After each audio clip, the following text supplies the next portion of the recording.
Xi'an métropole au nord-ouest de la Chine attire ces derniers jours le regard du monde entier car elle accueille cette semaine la visite des chefs d'État des 5 pays de l'Asie centrale dans le cadre du sommet Chine-Asie centrale, le premier à être organisé hors ligne depuis l'établissement de leurs liens diplomatiques il y a 31 ans. Il s'agit de la première activité diplomatique majeure tenue par la Chine cette année, voilà le terme employé par Wang Wenbin, porte-parole du ministère chinois des Affaires étrangères. Il est clair que la Chine accorde une attention particulière à ces 5 pays de l'Asie centrale, à savoir le Kazakhstan, le Kirghizistan, le Tadjikistan, le Turkménistan et l'Ouzbékistan.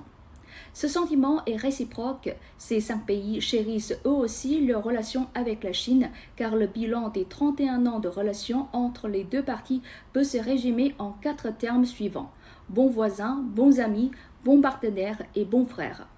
À l'instar des domaines économiques et commerciaux, l'Asie centrale est devenue plus dynamique durant ces 31 ans. La Chine demeure le plus grand partenaire commercial et d'investissement de ces 5 pays d'Asie centrale. Le volume des échanges commerciaux entre la Chine et ces 5 pays s'est élevé à 70,2 milliards de dollars l'année dernière, soit leur plus haut niveau historique.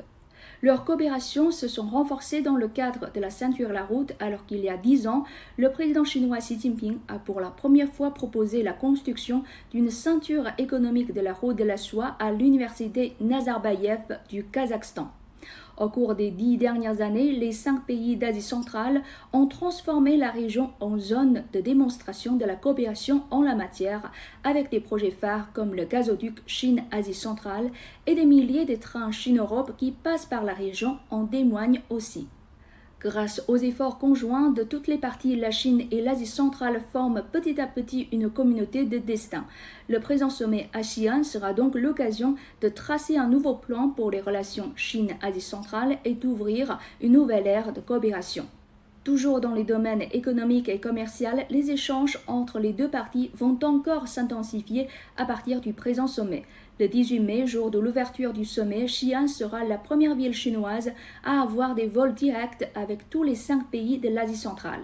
Si l'ancienne route de la soie était terrestre il y a 2000 ans, celle de la nouvelle ère est multidimensionnelle.